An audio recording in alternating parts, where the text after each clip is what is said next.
They said the market only opened at night, under flickering lanterns behind the docks, a place where whispers bought more than money ever could. A man named Evan Greer went there out of curiosity, maybe greed. He'd heard the rumors, hides of monsters, stitched into coats that breathed warmth. He followed a woman with pale eyes through a rusted gate. Beneath her perfume, the air smelled like rain, salt, and something faintly metallic. Inside, stalls stretched endlessly, rows of fabrics that shimmered like oil, fur that twitched, leather that seemed to sigh when touched. No one smiled. Evan's fingers brushed one hide that pulsed faintly under his hand. The merchant's grin widened. "It chooses you," he whispered, wrapping it up carefully. The coat was black and soft, impossibly light.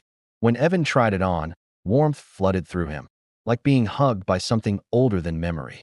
That night, he dreamed of dark waters and eyes beneath the waves. He woke sweating, the coat folded neatly by his bed, humming faintly. Each morning after, he felt stronger, his reflection sharper. The coat fit better every time, as if learning his body, remembering his movements, growing closer. Then came the whisper, soft, intimate. It said his name with a tone both loving and cold. Evan laughed, uneasy, thinking it imagination's trick. But the whisper grew bolder. Sometimes it sang, a low hum echoing through his ribs. Sometimes it breathed beside his ear, waiting for him to answer. He tried locking it away, but found it draped across his chair each morning, as though it had climbed out to find him again. Neighbors began avoiding him. Dogs whined at his scent. Even mirrors hesitated, his reflection lagging, smiling slower than he did, eyes darker by degrees. He returned to the docks, desperate. The stalls were gone. Only an empty pier, slick with fog and silence. The market had vanished completely.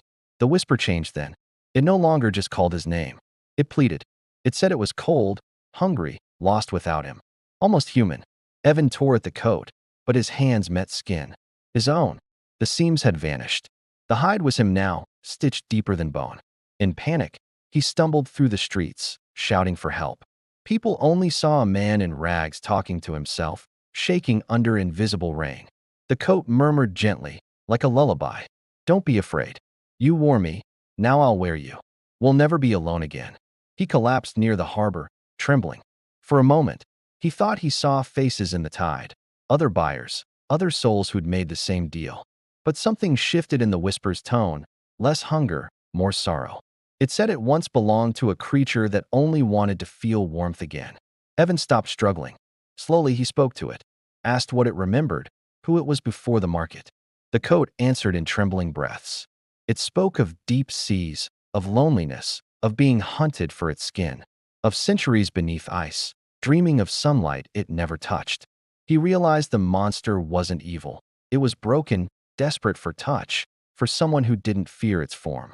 For once, Evan felt pity. That night, he walked back to the pier. The wind was kind. The moon stretched long fingers across the water, silver and forgiving. He whispered to the coat, "If warmth is what you wanted, take mine." And for the first time, it didn't whisper back, it sighed peacefully. Morning found him lying on the dock, the coat folded beside him. It no longer moved. Its surface soft, ordinary still. He smiled faintly. People found him later, alive, calm. The black coat remained, but its pulse was gone. And Evan said it finally slept. That's all it ever wanted. He started sewing again, crafting clothes for the poor from ordinary cloth. He never sold them for profit, only warmth, only kindness. And some nights, when the wind is quiet, the coat hums. Not a warning, not hunger, but a lullaby. Two souls, at last, sharing peace. Follow, like, comment, and share.